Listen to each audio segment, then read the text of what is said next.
மக்களே, தமிழக அரசியல்ல ஏகப்பட்ட விஷயங்கள் தொடர்ந்து நடந்துட்டு இருக்கு. விஜய் சிஎம் ஆகறதுக்கு முன்னாடியே இவ்வளோ பிரச்சனைகளையும், இவ்வளோ விஷயத்தையும் ஃபேஸ் பண்ண வேண்டியது இருக்கு. அதை தாண்டி ஆளுநர் ஒரு சம்பவம் இன்னைக்கு 2வது முறையாக ஆளுநரை போய் சந்திச்சாரு. அப்போ ஆளுநர் சொன்ன விஷயம் என்ன தெரியுமா? ஏன்னா தமிழ்நாட்டில் மட்டும் இப்படி ஒரு விதமா நடக்குது. அதர் ஸ்டேட்ல மகாராஷ்டிரா, கர்நாடகா இந்த மாதிரி ஸ்டேட்ல வேற விதமா நடந்திருக்கு. ஒரே விஷயம் அங்கேயும் நடந்திருக்கு. ஆனா அங்க நடந்த விஷயம் வேற, இங்க நடக்கிற விஷயம் வேற அப்படின்றதையும் நம்மளால பார்க்க முடியுது. அதை தாண்டி இப்ப நிறைய பேர் விஜய் மெஜாரிட்டி நிரூபிக்க டைம் கொடுக்கணும், அவரை ஃபர்ஸ்ட் சிஎம்மா பதவி ஏற்க வைக்கணும் அப்படின்ற மாதிரி நிறைய பேர் குரல் கொடுத்துருக்காங்க. பிரகாஷ்ராஜ், கமல்ஹாசன், அதுக்கப்புறம் இங்க இருக்கிற கட்சி தலைவர்கள்ன்ற மாதிரி நிறைய பேர் பண்ணியிருக்கிறாங்க. அதை பற்றின ஒரு டீட்டெயிலான தொகுப்பும் என்னெல்லாம் நடந்திருக்குன்றது தான் டிஸ்கஷனாக பண்ண போகிறோம் இந்த வீடியோவில். சேனலுக்கு புதுசாக இருந்தீங்கன்னா சப்ஸ்கிரைப் பண்ணிடுங்க. வீடியோக்கு ஒரு லைக்கும் ஐப்பும் கண்டிப்பாக கொடுத்துடணும்.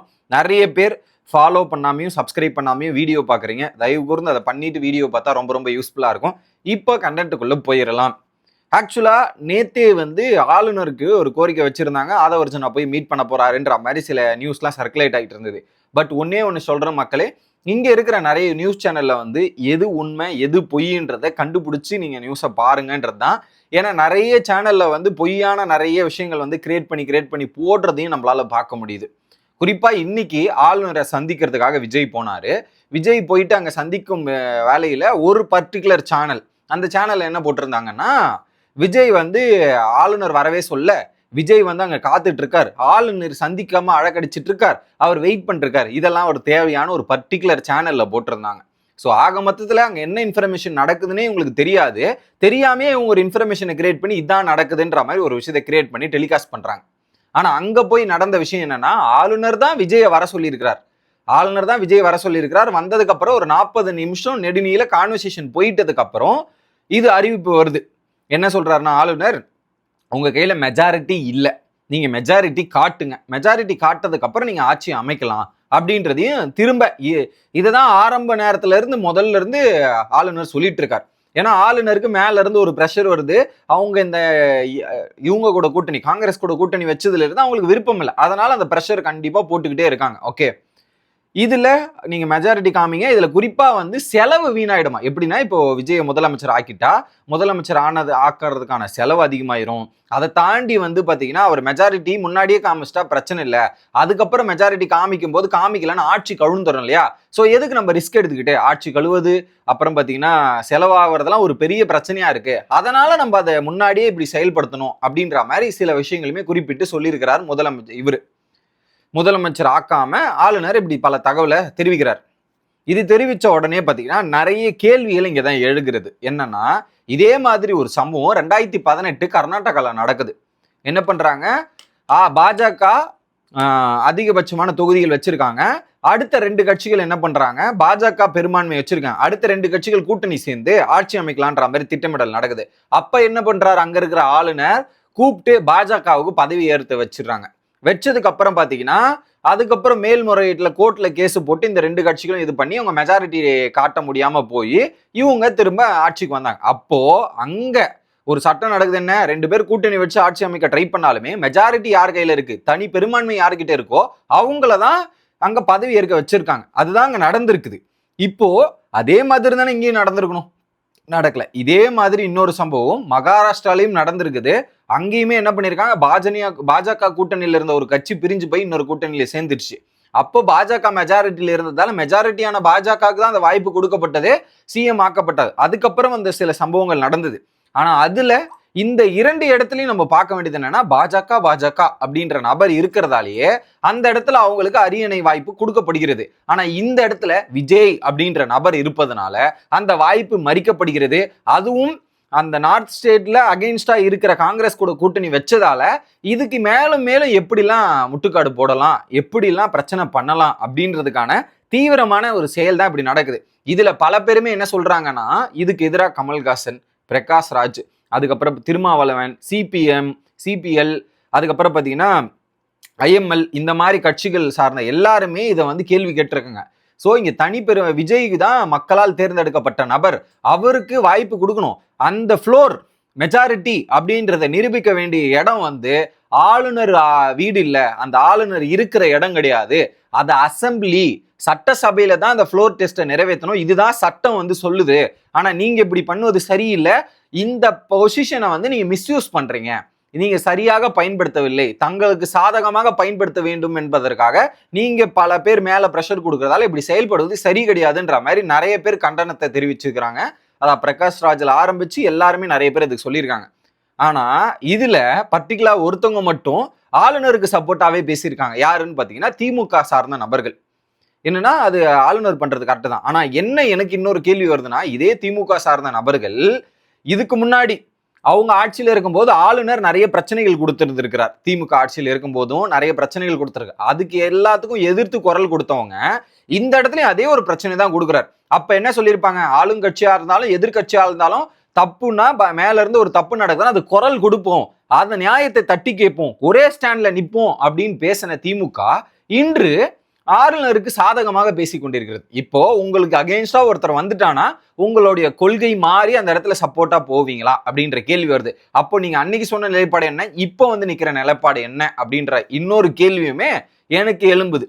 அப்ப நீங்க என்ன பண்ணணும், ஒரே இதுவை ஃபாலோ பண்ணனா அப்ப நீங்க இது எதிராக தானே நின்று இருக்கணும். அன்னைக்கு ஒரு மாதிரி சொல்லிட்டு இன்னைக்கு பண்ணும்போது ஸோ இது வந்து ரொம்ப ஒஸ்ட். இது ஒரு பக்கம் நடந்துட்டு இருக்கு.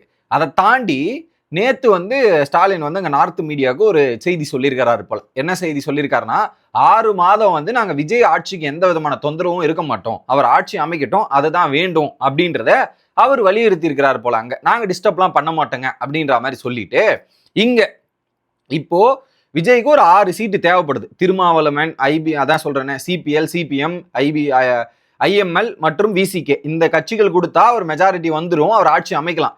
இங்க வந்து திருமாவளவன்ல இருந்து எல்லாருமே வந்து இவருக்கு ஆதரவா ஆளுநருக்கு எதிராக கேள்வி கேட்டிருந்தாலுமே இன்னைக்கு ஒரு மீட்டிங்கை போட்டிருந்தாங்க. யாரு கூட, முதலமைச்சர், முன்னாள் முதலமைச்சர் ஸ்டாலின் வீட்டுக்கு போயிட்டு அவர் கூட மீட்டிங் அரேஞ்ச் பண்ணி சில விஷயங்கள் பேசியிருக்காங்க. அப்போ அங்கிருந்து சொல்லப்படும் தகவல் என்னன்னா, அவர் ஒரு கோரிக்கை வச்சிருக்கிறாரு, நீங்க திமுக கூட்டணியிலே இன்னும் தொடருங்கள், இங்கேயே கூட இருங்க, போகாதீங்க அப்படின்ற மாதிரி அங்க ஸ்டாலின் சொல்லியிருக்கிறார். இப்போ விஜய்க்கு ஒரு மெஜாரிட்டி வேணும் அப்படின்றது அவங்களுக்கும் தெரியும். அங்க ஒரு நியூஸ் சேனல்ல வந்து என்ன சொல்லியிருக்கிறீங்க, நாங்க விஜய்க்கு இதுவா இருக்க மாட்டோம், அவர் பண்ணட்டும் அப்படின்றத சொல்றீங்க. ஆனா இங்க வந்து பண்ணக்கூடாதுன்றதையும் சொல்றீங்க. அப்ப நீங்க எந்த ஸ்டாண்ட்ல தெளிவா இருக்கீங்க? ஒண்ணு அதை சொல்லியிருக்க வேண்டாம், ரெண்டாவது இப்போ ஏன்னா உங்க கூட்டணியில இருக்கிறத நீங்க பிரிஞ்சு போகணும்னு விரும்ப மாட்டீங்க, அது நியாயமான விஷயம், அப்புறம் எதுக்கு அதை சொல்லணும் அப்படின்ற கேள்வி வருது. டோட்டல் கான்ட்ரடிக்ஷனா இருக்குது இது ரெண்டுமே. அதுக்கப்புறம் வெளியே வந்து திருமாவளவன் பல விஷயங்களை சொல்லியிருக்கிறாரு. அது வந்து ஜென்ரலா இந்த எலெக்ஷனை பத்தி தான் டிஸ்கஷன் போச்சு. இன்னும் நாங்க விஜய்க்கான இது வந்து பேசி முடிவு எடுக்கணும், அது இன்னும் முடிவு எடுக்கப்படலை, நாங்க விரைந்து இதுக்கு ஒரு முடிவு எடுத்துட்டு நாங்க சொல்லறோம் அப்படின்ற ஒரு முடிவுமே சொல்லிட்டாங்க. இப்ப விஜய்க்கு ஆதரவு கிடைக்குமா கிடைக்காதா, என்ன பண்ணலாம் என்ன பண்ணக்கூடாதுன்ற மாதிரி தீவிரமான டிஸ்கஷன் ஒரு பக்கம் போயிட்டு இருக்கு. இன்னொரு பக்கம் விஜயோட எம்எல்ஏ, பனையூர்ல எம்எல்ஏ எல்லாம் கூப்பிட்டு அங்க ஒரு டிஸ்கஷன்.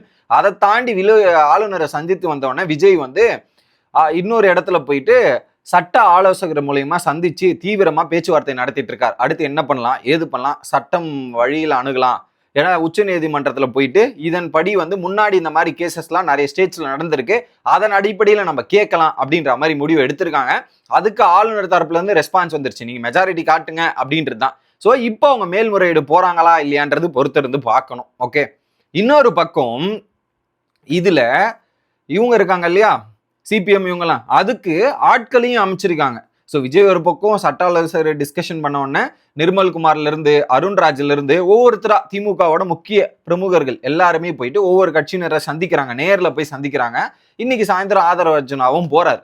சந்திச்சு அவங்க அந்த இந்த சிறுபான்மை கட்சிகள்லாம் இருக்கு இல்லையா, அவங்க கிட்ட ஆதரவு கேட்கலாம் அப்படின்றது தான். அவங்களும் நாங்க 3 பேர் ஒன்னு சேர்ந்து தான் முடிவு எடுப்போன்ற மாதிரி சொல்லிட்டு இருந்தாங்க. அதுல குறிப்பா வந்து ஐஎம்எல் அப்படின்றவங்க என்ன பண்ணிட்டாங்க, நாங்க வந்து திமுக கூட்டணியில தான் இருக்கோம், அவங்களுக்கு நியாயமா தான் இருப்போம், அவங்க கூட தான் இருப்போம், திமுக சொன்னா நான் வந்து உங்க கூட சேர்றேன், இல்லைன்னா நான் சேர மாட்டேன்ற மாதிரி அந்த கூட்டணிக்கு நியாயமாகவும் நேர்மையாக நான் இருப்பேன்ற மாதிரி ஒரு முடிவு எடுத்துட்டு அது தாவேகா நிர்வாகிகள் கிட்டையும் அந்த எம்எல்ஏ கிட்டையுமே சொல்லியிருக்கிறார். அதையும் நம்மளால பார்க்க முடியுது.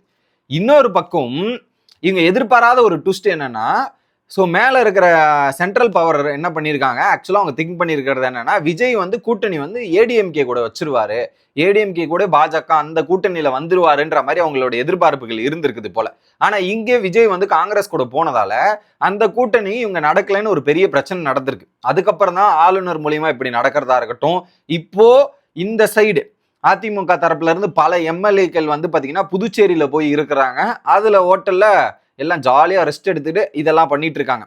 இன்னொரு பக்கம் அங்கிருந்து ஒரு இது அதிமுகவை சார்ந்த ஒரு நபர் வந்து பேட்டி கொடுக்குறாரு. அந்த பேட்டியில என்ன சொல்றாருன்னா, ஸ்டாலின் தோத்ததுல இபிஎஸ்க்கு பெரிய வருத்தம், அவர் தோத்துருக்க கூடாது, இதெல்லாம் பண்ணிடக்கூடாதுன்ற மாதிரி இங்க வந்து அவர் தோல்வியை பத்தி ஒரு வருத்தம் தெரிவிச்சதை இங்க ஒருத்தர் பதிவு பண்றாரு, ஒரு எம்எல்ஏ.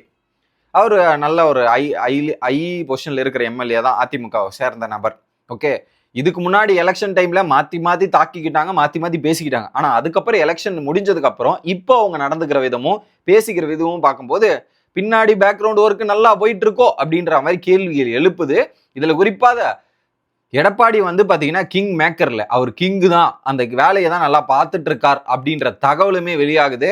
ஸோ இவங்க எப்படியாவது திமுக அதிமுக கூட்டணி இணைக்கணும்ன்றதுக்காக முயற்சிகள் தீவிரமா எடுத்துட்டு இருக்காங்க. இன்னொரு பக்கம் திமுகவோட செய்தி தொடர்பாளர் வந்து பாத்தீங்கன்னா, நாங்க அப்படிலாம் பண்ண மாட்டோங்க, பண்ண விரும்பலைங்க, நாங்க முழுக்க எதிர்கட்சியா தான் இருக்க போறோம் அப்படின்ற மாதிரி சொல்லியிருக்காங்க. பட் இருந்தாலுமே இந்த ஒரு டிஸ்கஷன் ஒரு பாதியில நடந்துட்டு தான் இருக்கு, நடக்காமலாம் இல்லை.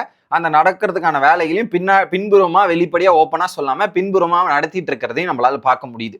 அதை தாண்டி எடப்பாடி வந்து இன்னைக்கு கவர்னரையும் சந்திக்க போகிறாரு. அங்க போயிட்டு என்ன டிஸ்கஷன் பண்றார், என்னெல்லாம் பண்ண போறார் அப்படின்றதையும் பல கேள்விகள் எழுப்பும் பண்ணும் இருக்கிறது. ஓகேலே, ஸோ ஆக மொத்தத்துல ஒருத்தர் தற்காலிகமா சிஎம்மா கூட ஆயிடக்கூடாது, அதுல மெஜாரிட்டி காமிச்சாதான் சிஎம், அப்படி சிஎம் ஆக விட மாட்டோம்டா அப்படின்ற மாதிரி ஒவ்வொரு கட்சியும் தீவிரமா வேலையை பார்த்துட்டு இருக்காங்க. மேலில இருந்து இங்க இருக்கிற கட்சிகள் வழியும் பல சதிகளையும் பல திட்டங்களையும் செஞ்சுட்டு இருக்காங்கன்றது பார்க்க முடியுது மக்களே. அதை தாண்டி எந்த நியூஸ்ல எதை கரெக்டா போடுறான், எதை தப்பா பண்றான் அப்படின்றத மட்டும் தெளிவா நோட்டீஸ் பண்ணிங்க. பல சேனல்ல வந்து ராங் இன்ஃபர்மேஷனை அவங்க ஒரு சிலருக்கு சப்போர்ட் பண்ணுவாங்க போல, அந்த சப்போர்ட்டுக்கு ஏற்ற மாதிரி அவங்க ஃப்ரேம் பண்ணி அவங்களுக்கு சாதகமான நியூஸ்லாம் நிறைய இடத்துல கிரியேட் பண்றாங்க. அதுக்கப்புறம் அந்த இன்ஃபர்மேஷன், உண்மையான இன்ஃபர்மேஷன் வெளியே வந்ததுக்கு அப்புறம் தான் அதை அப்படியே கட் பண்றது, அதை அப்படியே தூக்குறதுன்ற மாதிரி பல விஷயங்கள் நடந்துட்டு இருக்கு. ஸோ ஒரு விஷயத்தை நம்ம பார்த்த உடனே இது இப்படிதான் நடந்திருக்கும் அப்படின்றத வந்து நம்ம திங்க் பண்ணிடவே கூடாது. அதுக்கு பின்னாடி இருக்கிறத எல்லாத்தையும் அனலைஸ் பண்ணி உண்மையா பொய்யா அப்படின்ற மாதிரி செக் பண்ண வேண்டியது இருக்கு. ஏன்னா நிறைய பேர் இதுல ஃபேக் நரேட்டிவ் செட் பண்றதும் ஃபேக்கான நியூஸை கிரியேட் பண்ணி விட்டு அவங்களுக்கு சாதகமா பயன்பாட்டை எடுத்துக்கிறதும் வேலையா பார்த்துட்டு இருக்காங்க. ஸோ அதுல தொடர்ந்து கேர்ஃபுல்லா இருக்கணும் அப்படின்றத நான் சொல்லிக்கிட்டு வீடியோ முடிக்கிறேன். Bye guys.